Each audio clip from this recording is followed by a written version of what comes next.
Boa noite, irmãos. Eu quero saudar todos vocês com a graça e a paz do nosso Senhor Jesus. Nós estamos começando a nossa transmissão online dessa noite, nosso culto, nossa noite de celebração ao Senhor Jesus, o único que é digno de receber todo o nosso louvor e toda a nossa adoração. Eu quero pedir você que reúna a sua família, que se organizem aí para cultuarmos juntos ao nosso Deus, que você também compartilhe essa live aí no seu Facebook, convide amigos para participar conosco desse culto. Eu quero já começar a pedir você que feche seus olhos, para nós orarmos juntos, nós contemplarmos a presença de Deus, aquietarmos o nosso coração, para que possamos já entrar nessa atmosfera de celebração, de culto, de adoração ao Senhor. Então faça isso, feche seus olhos e nós vamos orar ao Senhor. Pai, em nome de Jesus, nós estamos de fato na contemplação da Tua presença. A presença do Senhor ela é real nas nossas vidas e ela é real também no meio do Seu povo, no meio da congregação. A Tua palavra nos garante isso, que o Senhor habita no nosso meio, que o Senhor habita nos nossos louvores. E nós estamos então, Pai, através do nosso culto online, reunidos, congregados em Teu nome, para Te render todo o nosso louvor, toda a nossa adoração, porque o Senhor é digno, o Senhor é merecedor de receber a nossa vida, de receber o nosso louvor.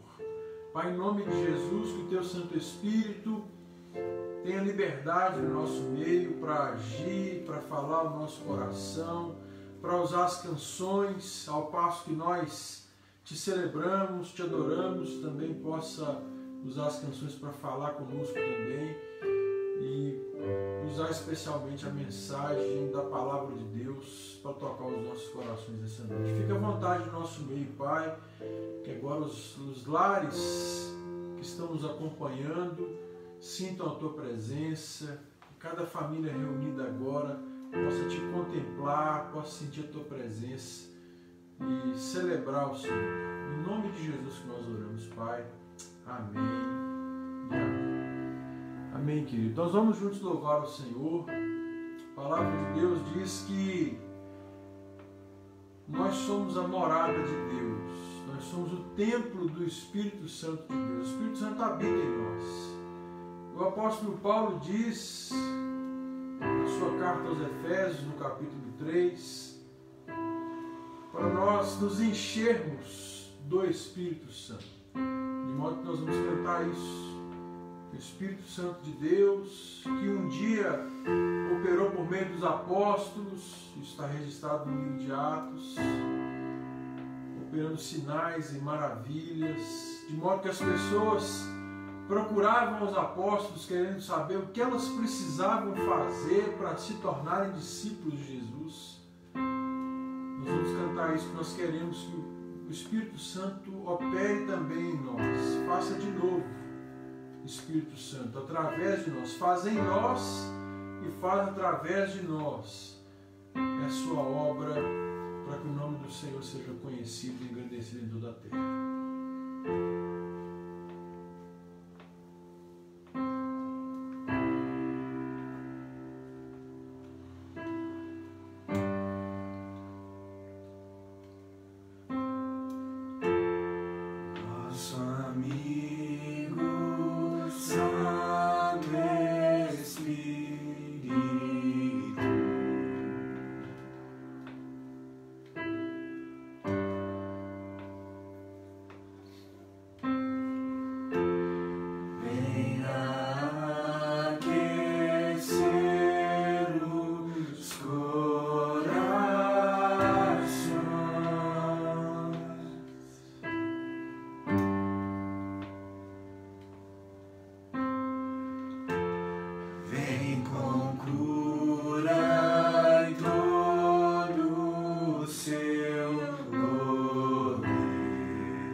ser bem-vindo, nós te desejamos outra vez aqui.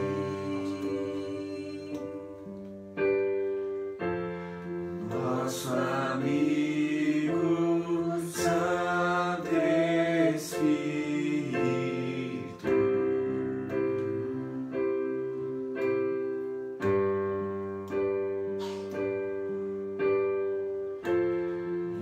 esperamos pelo seu soprar,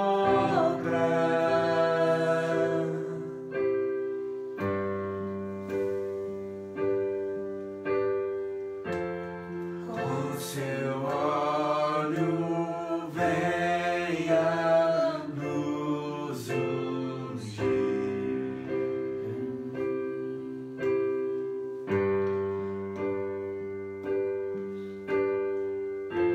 E com seu fogo vem nos batizar.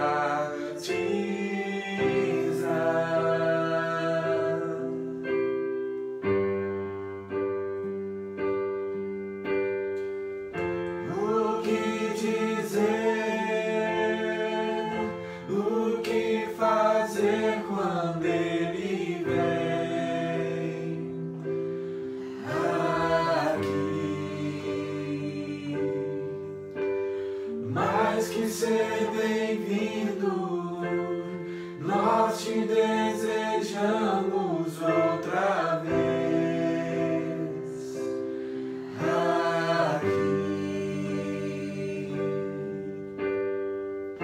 O que dizer, o que fazer quando ele vem aqui? Mais que ser bem-vindo, nós te desejamos outra vez aqui. Faz de novo, faz de novo o seu povo ama-te. Mais uma. Faz de novo, faz de novo o seu povo ama-te. Mais uma vez. De novo, faz de novo o teu povo ama-te. O que dizer, o que fazer quando ele vem aqui? Mais que ser bem-vindo, nós te desejamos outra vez aqui. O que dizer, o que fazer quando ele vem aqui? Mais que ser bem-vindo, nós te desejamos outra vez aqui.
Consagramos as nossas vidas como uma oferta ao Senhor, como um sacrifício de louvor, na expectativa do nosso coração é que a nossa adoração, a nossa manifestação de adoração e de ação de graça seja recebida como um aroma suave, agradável ao Senhor. Pai, nós que somos a morada do Espírito, nós que fomos batizados pelo Senhor, que desejamos, por meio dessa ação de íntima relação contigo, ser transbordados pelo Teu Espírito, ser transbordados pelo Teu Espírito. Nós queremos nos encher, cantando aqui com uma licença poética linda, enche-me de Ti, mas compreendendo o nosso papel, a nossa responsabilidade de nos encher, nos relacionando contigo, lendo a Tua Palavra, orando, fazendo parte do corpo. Em nome de Jesus, nós queremos ser cheios do Espírito Santo de Deus. Nessa hora, Pai, nós oramos pela Tua igreja. Nós pedimos que o Senhor abençoe a Tua igreja. Nós oramos por aqueles irmãos que porventura estão completando o ano de vida na próxima semana. Que o Senhor possa abençoá-los, que o Senhor possa agraciá-los. Pai, nós oramos por aqueles irmãos que têm enfrentado lutas na área da saúde. Que o Senhor possa vir com a Tua cura, que o Senhor possa vir com o Teu toque, que o Senhor possa trazer alívio para as dores. Aqueles irmãos que estão se recuperando de cirurgia, que o Senhor possa tocá-los agora, em nome de Jesus. Aqueles que estão com feridas na alma, com seus corações inquietos, que a Sua paz, que excede todo o entendimento, possa tocá-los também nessa hora. Nós oramos pelas famílias que estão enlutadas, que o Senhor possa trazer o teu conforto. Nós oramos pela família da Aline, que o Senhor possa confortar, trazer o refrigério do alto para os corações, Pai, em nome de Jesus. Nós oramos pela tua igreja. Nós somos a tua igreja, nós somos o teu povo. Cuida de nós, continua, Pai, esse cuidado tão lindo do Senhor sobre a nossa vida. E agora nós queremos preparar o nosso coração. Nós queremos preparar o nosso coração para receber a tua palavra. Fala conosco, Pai, em nome de Jesus. Continua operando em nós, em nome de Jesus. Amém e amém. Amém, querido? Nós vamos abrir nossa Bíblia na carta do apóstolo Paulo aos Filipenses. Carta do apóstolo Paulo aos Filipenses é a carta mais alegre escrita pelo apóstolo Paulo. E o que eu acho mais curioso e mais interessante nesta carta é que em momento algum o apóstolo Paulo aponta qual é o caminho para a felicidade. Mas a despeito das circunstâncias que ele está vivendo, Paulo está preso, Paulo está sofrendo perseguições e açoites por amor ao Evangelho. A despeito dessas circunstâncias, Paulo ele é feliz. E ele escreve então essa carta aos Filipenses tendo essa alegria em Cristo como o seu tema central. A palavra alegria na carta aos Filipenses aparece cerca de 16 vezes, dependendo da sua versão. Nos 2 primeiros capítulos, então, dessa carta, o apóstolo Paulo trata de trazer orientações mais genéricas, orientações gerais. E aí no capítulo 3, que é o capítulo que eu quero que você abra comigo nessa noite, o apóstolo Paulo ele começa a ser mais específico no seu aconselhamento pastoral, destacando aqui uma virtude para o cristão, que é uma evidência da obra de Cristo e é uma necessidade ao mesmo tempo para que nós possamos herdar a coroa da vida, que é a perseverança. Por isso nosso tema, se nós pudéssemos dar um tema para essa conversa nessa noite, é firmes, né? Essa é uma expressão que é muito comum no nosso meio. Quando a gente quer encorajar alguém, a gente diz para o nosso irmão assim, olha, fique firme, né? Seja forte. Então a gente quer pensar um pouco sobre isso, né? Na verdade, o que a gente está dizendo é seja perseverante, porque o Senhor vai nos honrar. E o apóstolo Paulo, então, no capítulo 3, ele evidencia essa virtude. E eu quero pensar em algumas coisas aqui. Nós vamos ler algumas seções de versículos desse capítulo e destacar algumas coisas importantes. O que nós precisamos fazer então, né? Já que a gente fala um para o outro, fica firme, como é que é isso? Como é que a gente fica firme? O que a gente precisa fazer para ficar firme? Pensando aí em tudo que a gente está vivendo, mais do que nunca nós precisamos de perseverança, nós precisamos realmente ficar firme. E eu diria então, em primeiro lugar, que para ficar firme, você precisa resistir à sedução para regressar às antigas práticas. Então pega aí a sua Bíblia junto comigo, nós vamos ler o versículo 1 até o versículo 4 desse capítulo. Quanto ao mais, meus irmãos, alegrem-se no Senhor. Escrever de novo as mesmas coisas não é um problema para mim, e é segurança para vocês. Cuidado com os cães, cuidado com os maus obreiros, cuidado com a falsa circuncisão, porque nós é que somos a circuncisão, nós que adoramos a Deus no Espírito e nos gloriamos em Cristo Jesus, em vez de confiarmos na carne. É verdade que eu também poderia confiar na carne. Se alguém pensa que pode confiar na carne, eu ainda mais. Então é interessante aqui que o apóstolo Paulo começa esse capítulo com uma palavra de encorajamento para essa comunidade de discípulos. Ele já abre esse capítulo dizendo-se: alegrem-se no Senhor.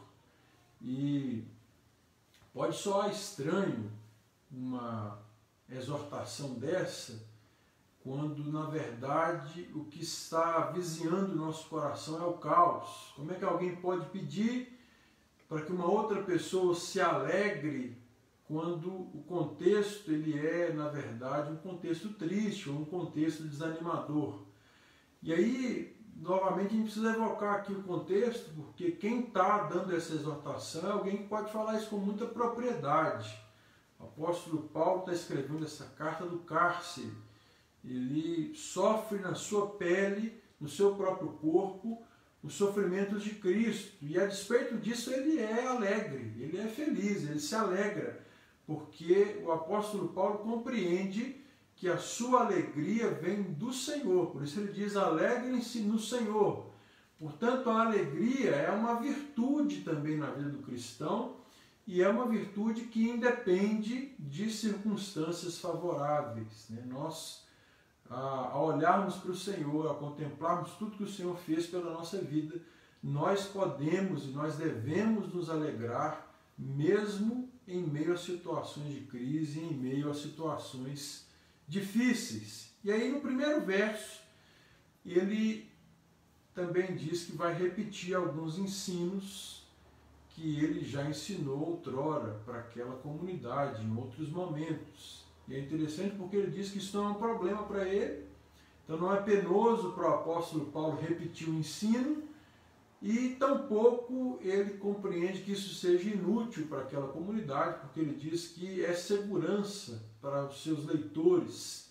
E isso é interessante porque a repetição é um método pedagógico para que nós possamos adquirir um conhecimento ou fixar um conhecimento. O apóstolo Paulo vai repetir o ensino. E é interessante também, pensando na perspectiva da Bíblia, porque a Bíblia é um livro vivo. Eu não sei quantas vezes você já leu esse capítulo, ou quantas vezes você já estudou a Epístola de Paulo aos Filipenses, ou quantos sermões você já ouviu, quantos pregadores você já ouviu ensinando esse capítulo. Mas como a Bíblia é um livro vivo, tem sempre algo novo que nós podemos aprender com os textos da Bíblia. Então, mesmo repetindo o ensino, mesmo ouvindo novamente o mesmo capítulo, mesmo lendo novamente o mesmo texto, Deus tem algo para ensinar ao nosso coração. E a partir do versículo 2, aí o apóstolo Paulo ele se aprofunda aqui na sua exortação, ele traz uma advertência mais dura, ele traz um alerta para essa comunidade. Paulo estava impressionado com a disposição de falsos mestres em distorcer a verdadeira mensagem do Evangelho. Então, por essa razão, Paulo ele não se esconde e ele não se contém ao se dirigir a essa igreja que é tão amada para o seu coração. E se a gente pudesse resumir aqui, ele está dizendo assim, estejam alertas. A partir do versículo 2, ele repete 3 vezes a expressão cuidado. Cuidado com os cães, cuidado com os falsos obreiros, cuidado com aqueles que estão retornando a antigas práticas da circuncisão. Então há uma mensagem de alerta aqui. Essas pessoas que estão distorcendo a mensagem do Evangelho são cristãos de origem judaica, são cristãos judaizantes. Na verdade, eles recebem a mensagem do Evangelho, mas eles não querem abrir mão de antigas práticas rituais da lei, práticas cerimoniais da lei do povo de Israel. A principal delas, a circuncisão. Aí você deve se lembrar que quando Deus chama Abraão, ele orienta sobre a circuncisão, que é uma marca física, uma marca da aliança, dessa aliança que Deus faz com Abraão, é uma marca na carne. E nós entendemos, na realidade de Cristo Jesus, quando essa promessa feita a Abraão é cumprida, qual é a promessa? Por meio de ti, todas as nações da terra serão abençoadas. Então, em Cristo isso acontece, e a marca dessa nova aliança não é mais uma marca física, não é mais uma marca no nosso corpo. Na verdade, o grande sinal dessa nova aliança é o nosso coração, o coração que outrora era um coração de pedra, e agora, diz a palavra de Deus, é um coração de carne. E os falsos mestres, então, eles estão tumultuando o contexto da igreja nesse sentido, com dois objetivos. Primeiro, convencer os judeus que haviam se convertido ao Evangelho que eles precisavam retornar a essas antigas práticas rituais. Então, eles estavam tentando influenciar os judeus que estavam congregando naquela comunidade, mas também estavam tumultuando ou desestimulando convertidos de origem não judaica, que nós chamamos de gentios, a Bíblia chama de gentios, afirmando que eles não faziam parte dessa bênção divina em Abraão para abençoar todos os povos da terra. Então, esse é o contexto aqui, né? O objetivo, então, fica muito claro: desviar os convertidos daquela igreja, desviar os convertidos da igreja de Filipos. Por isso Paulo é tão veemente, por isso Paulo é tão duro. No versículo 3, ele chama então esses falsos mestres de cães. Cuidado com os cães, né? Talvez, se a gente olhar somente com o nosso contexto ocidental, a gente não consegue compreender o tamanho dessa advertência, porque cães aqui no nosso contexto são animais dóceis, né? É o melhor amigo do homem, vai dizer aí o dito popular. Mas naquele tempo os cães eram considerados animais impuros, animais imundos. E os próprios judeus usavam essa referência para insultar os gentios. Então Paulo, ironicamente, agora está chamando esses judeus que estão tumultuando o contexto da igreja de cães, né? Sobretudo por duas razões. Primeiro, por distorcerem a mensagem do Evangelho, e segundo, por insistentemente latirem nos calcanhares daqueles crentes, tentando fazer com que eles retornassem a uma velha vida, para que eles retornassem a uma velha natureza, para que eles voltassem a viver o que eles viviam antes de uma experiência com Cristo Jesus. E aí, querido, eu quero aplicar essa mensagem para o seu coração, porque nós também estamos sendo igualmente pressionados e seduzidos, para que nós também possamos retornar às nossas antigas práticas, para que nós regressemos à prática do pecado, a uma vida dominada pelo pecado, que nós confiemos na nossa capacidade, na nossa carne. Paulo termina essa sessão falando disso. Nós nos gloriamos em Cristo, mas se havia alguém que poderia confiar em si mesmo, se alguém era Paulo, nós vamos falar disso daqui a pouco, mas nós não fazemos isso, nós nos gloriamos em Cristo Jesus. E também nós vivemos situações, né, crises circunstanciais que nos abatem e que tentam nos desanimar em nossa jornada existencial. Paulo está dizendo para o seu coração: alegrem-se no Senhor e estejam alertas. Tomem cuidado com aqueles que estão falsamente pregando o Evangelho. Então Paulo está dizendo para essa igreja que ele tanto ama, né, trazendo um alerta, uma exortação para essa igreja se alegrar no Senhor. Amém ou não amém, querido? Segundo apontamento que eu quero fazer aqui, em Filipenses capítulo 3, é que para ficar firme, você precisa focar naquilo que realmente é importante. Então abra de novo aí a sua Bíblia, nós vamos ler do versículo 5 até o versículo 10. Então diz assim, Paulo está dizendo isso, né? Fui circuncidado no 8º dia, sou da linhagem de Israel, da tribo de Benjamim, hebreu de hebreus. Quanto à lei, eu era fariseu. Quanto ao zelo, perseguidor da igreja. Quanto à justiça que há na lei, irrepreensível. Mas o que para mim era lucro, isto considerei perda por causa de Cristo. Na verdade, considerei tudo como perda, por causa da sublimidade do conhecimento de Cristo Jesus, meu Senhor. Por causa dele perdi todas as coisas e as considero como lixo, para ganhar a Cristo e ser achado nele, não tendo justiça própria que procede de lei, mas aquela que é mediante a fé em Cristo, a justiça que procede de Deus, baseada na fé. O que eu quero é conhecer Cristo e o poder da sua ressurreição, tomar parte nos seus sofrimentos e me tornar como Ele na sua morte.